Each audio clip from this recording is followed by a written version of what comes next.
It's Laura Eubanks of Design for Serenity, and today Hannah and I are in Pacific Beach at this 3-year-old little street side installation that we did. We've been here every year to do maintenance. The clients have been really, really faithful about having us back each year. And I am so excited this year because it's time to do a reno, not just a maintenance, but a renovation. So the garden is maturing, it's aging, and we want to celebrate that. So the idea is, all of these fantastic crassulas and the milii and the trigona, even this euphorbia, all of this, awesome. But in the front, you can see that it's kind of lost its luster. We had tapestry running through here. There was a lot of color.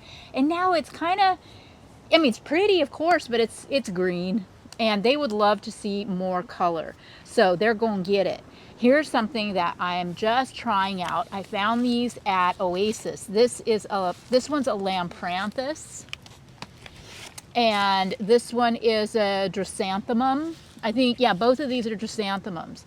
So, happy Easter, right? Happy spring. You cannot beat these for color.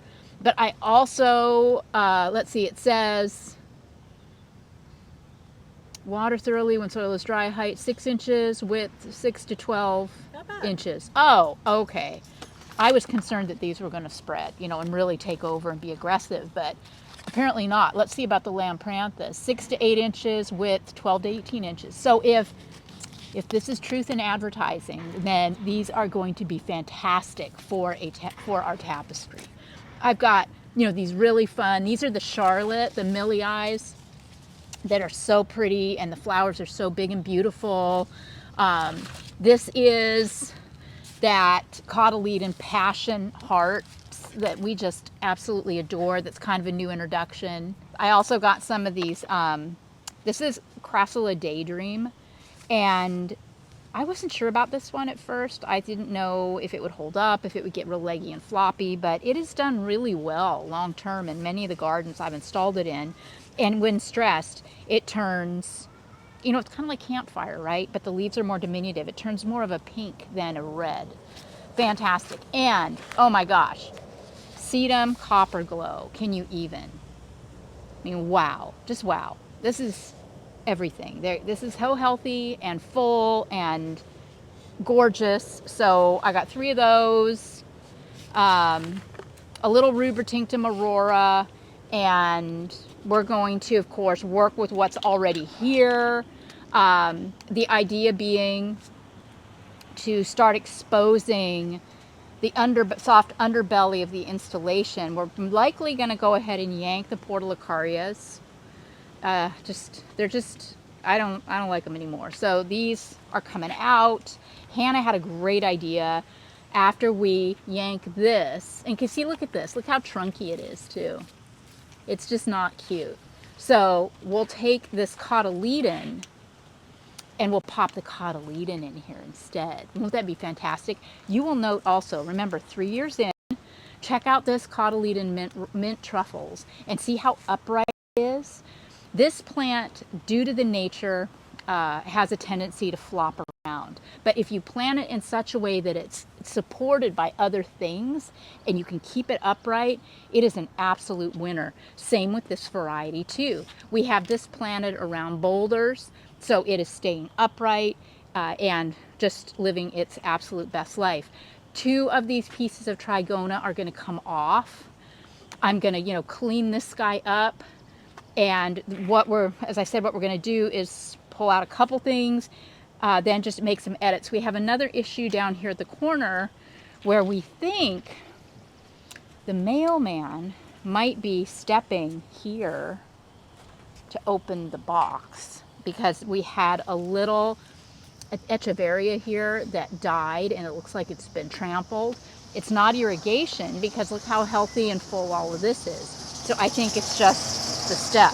Now we want to train the mail carrier not to do that. So I'm going to take this subligata and I'm going to move it over here and move these things out. So this is a little bit unfriendly. It's tough. It's not super pokey, but it does have a few needles on it. And I think if anything, it'll just be enough of a presence that someone will go, oh, and do this instead, right? Don't need to do this. We can do this. Also, I'm going to yank out the Jaguar, and I'm going to pop in a Mangave pineapple punch in this spot. So again, just for more color. The back we're feeling really good about. They have some hardware back here, a water thingy doodle. Doesn't need accessed. It's just a pipe with a shutoff valve. And they love how the crassula has grown over that.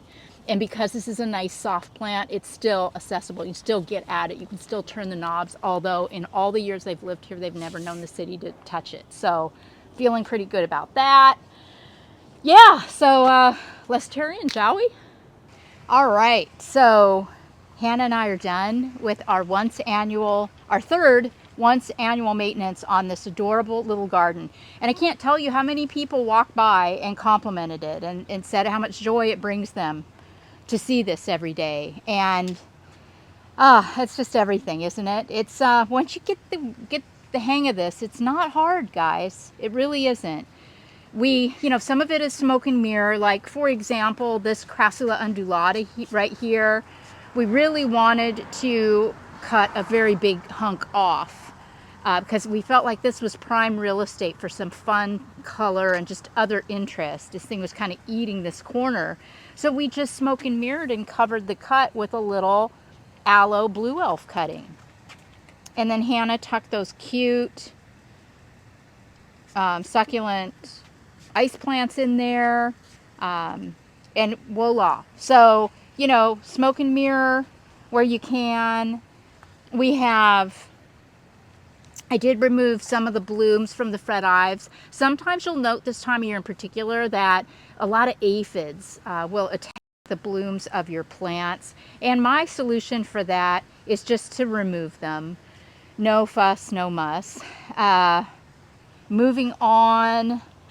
Oh, that ice plant, right? Isn't that awesome? But see, here's the thing, it's not going to be really gorgeous all year round. So note how we planted a lot of other things really tightly amongst it, so that when this does decide, oh, spring is over and we're taking a nap, the other things will kind of fill in that corner. Remove this cotyledon. Yes, the cotyledon looks phenomenal. That was Hannah's idea. We got that moved into place. And overall, you just want to keep the balance. And I feel like we did a really, really nice job of that. I did nothing with the Santa Purpureum. Didn't need a thing. I love the texture of this amongst all of the softness. Oh, you know what we didn't do? One thing here.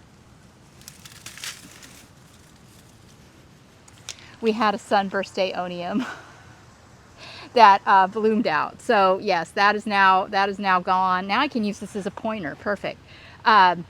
We moved the barrel cactus, which was under here somewhere. Yeah, somewhere under here.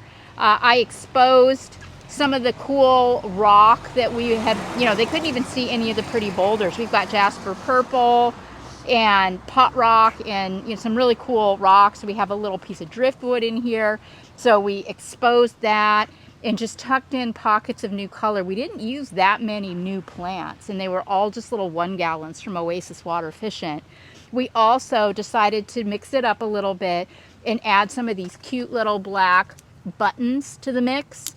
So we threw down some black buttons and then just a little sprinkling of black 3/4 inch lava on top of the existing 3/8. And we felt like it really gave this some nice texture. When this was a baby garden, the 3/8 was really important because we didn't want to draw too much away from the plants because they were little, they were babies. But now that this garden has more oomph, we wanted the rock to mirror that. And you will note also in the borrowed landscape, in the neighbor's yard, and in this parking strip, we have a larger size of that river rock going on. So this was a way to, kind of bring everything together. I fixed the issue with the mailbox over here. I pulled this rock forward. This rock was buried under here. You know, we did also take out a couple of Portulacaria, but I left this one. That wasn't offending me at all. Portulacaria after variegata can give some phenomenal texture.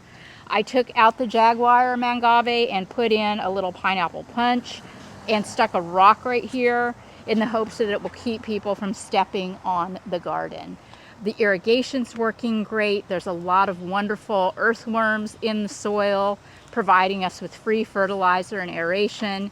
And I think that we will be hands down good to go for another 12 months. So thanks so much for following along. It's spring here in San Diego, and I encourage all of you to roll up your sleeves and get out in your own gardens. This has been Laura Eubanks in Pacific Beach with Maintenance Year 3.